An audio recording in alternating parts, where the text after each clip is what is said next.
For the past few nights, I've been waking up around 12:30 in the morning and lying there until 2 or 3, unable to fall back asleep. My back has been aching from work. My throat won't stop clearing.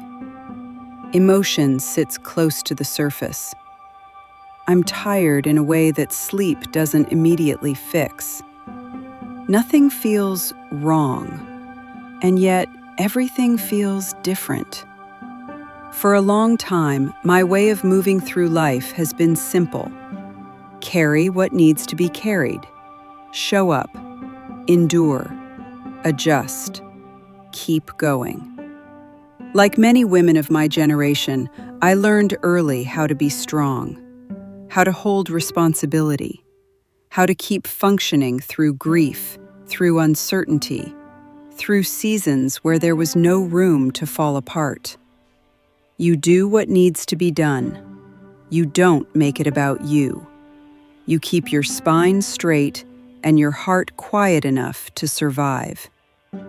And for decades, that works. Until one day, the body begins to speak in a new language. Not in crisis, not in collapse, in recalibration. Waking in the night, emotional waves without a clear reason, a voice that feels thick, pressured, insistent, a fatigue that isn't laziness, it's depth. I've come to understand that this isn't burnout, it's transition.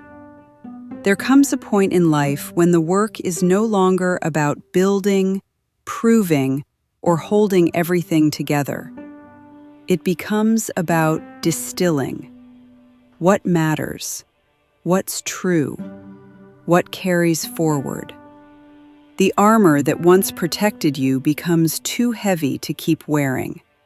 So you start setting it down, slowly, reluctantly, with tenderness.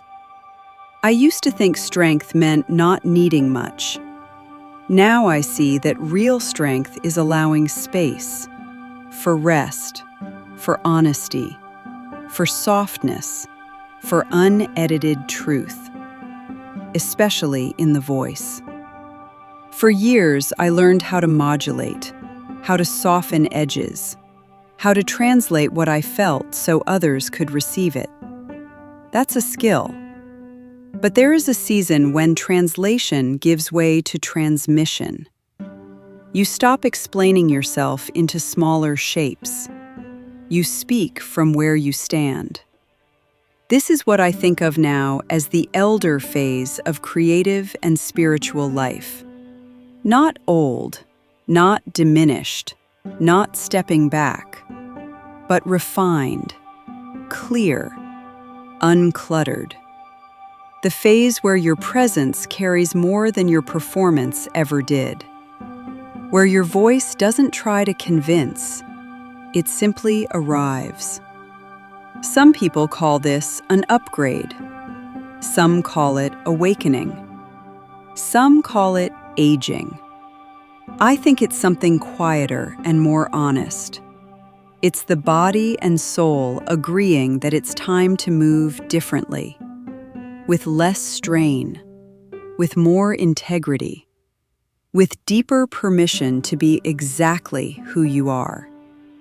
There is grief in this phase. Grief for old timelines, for versions of yourself that worked so hard, for roads that closed quietly. But there is also peace, a peace that doesn't come from having everything figured out. It comes from no longer fighting yourself. If you are in a season where your sleep has shifted, your body is asking for more care, your emotions feel closer to the surface, and your voice feels like it's changing, you are not falling apart. You are reorganizing around truth, around what actually matters, around what will last. This is how legacy is built. Not through noise, not through volume, not through constant output, but through coherence, through presence, through a voice that carries lived wisdom instead of borrowed language. I don't know exactly what this next chapter will look like. I only know that I'm learning to listen more carefully to my body, to my rhythms, to the quiet signals that used to get overridden by responsibility. And I'm choosing to trust that. If this resonates with you, know that you're not alone in it. There is a whole generation of us learning how to become elders without becoming invisible. Learning how to transmit without burning out. Learning how to stand in our lives with less armor and more truth. That feels like real strength to me.